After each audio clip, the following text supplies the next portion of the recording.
All right, we're here with Vaseem Khan.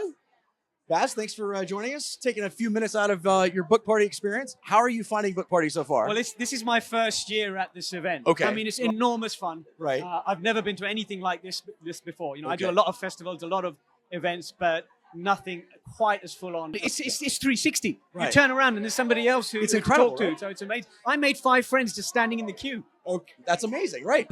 Yeah. What is your most current work? Okay, so I've written a psychological thriller called The Girl in Cell A. Mhm.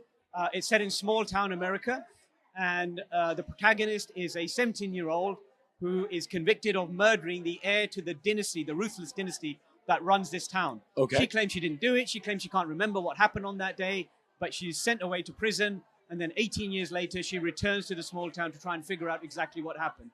We have a dual narrative. We have unreliable narrators. We have small town secrets. We have psychological thriller goodness. The Girl in Cell A. I loved writing it. And so far, readers have been very, very kind.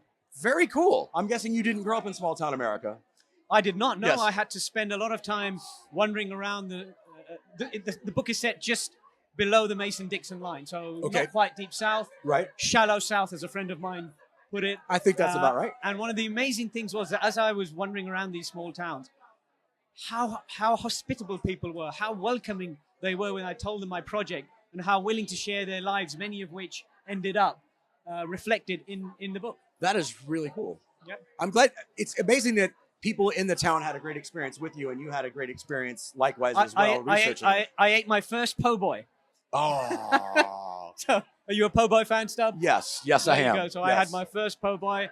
I sat in my first proper small town American diner. Okay. I mean, it was just a fabulous.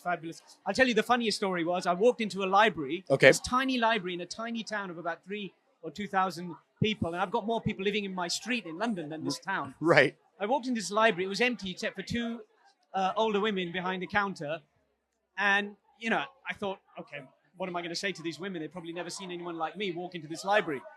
I walked in. I told them what I was doing, and the woman put up her finger, stopped talking. I thought, oh no, what have I done to upset her? She went around the counter, went into the aisles, came back with my debut from 10 years earlier. She'd remembered my name and remembered that I was on the shelf somewhere. It was the most surreal, magnificent experience. That is absolutely amazing. Absolutely. Cool. So, are you working on your next project yet? My next project actually is finished and comes out later this year, and it is super exciting for me anyway. Okay. So I'm writing a book for the Ian Fleming family. It features Q from the James Bond franchise. Wow. It's the first in a series featuring Q, so he's getting the limelight. It's called Quantum of Menace. It sees Q booted out of MI6.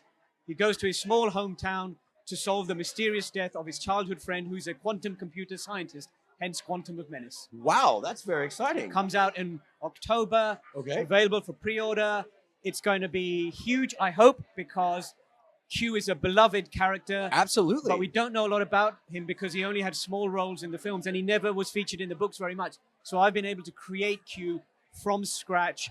And of course, Bond gets to make a cameo appearance as well. That is quite amazing. So that comes out in October. You can pre-order it now. You can pre-order it now. I know if you go to the book party website, we can click on your name and go pre-order it, I believe. I hope so. Yes, I hope absolutely. So. Yeah. And late October, you said?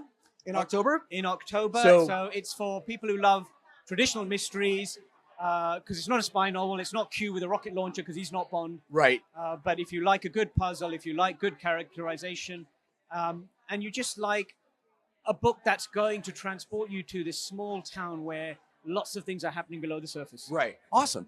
All right. Can I ask you one last question here? Absolutely. Some authors here you haven't met yet. Is there any author here you're excited to meet you would like to you haven't yet? Oh, I've already met 2 or 3 authors. I mean, Jenny Godfrey, who I'm a huge fan of Yes. from the list of suspicious things, and I believe you've just interviewed her. Yes, we've chatted with her already. Yes. And, you know, so her book was set pretty much around the time that I was born. Okay. 50 odd years ago, All right. the list of suspicious things. So it was lovely to chat to her. That was amazing. I know you have some other people who want to meet you and you want to meet. So Thank you so much. enjoy the rest of the book party. Thank you, guys. Awesome. Cheers. Brilliant. Thanks so much, mate. Thank you. That was awesome. Yeah, cool. Thanks so much.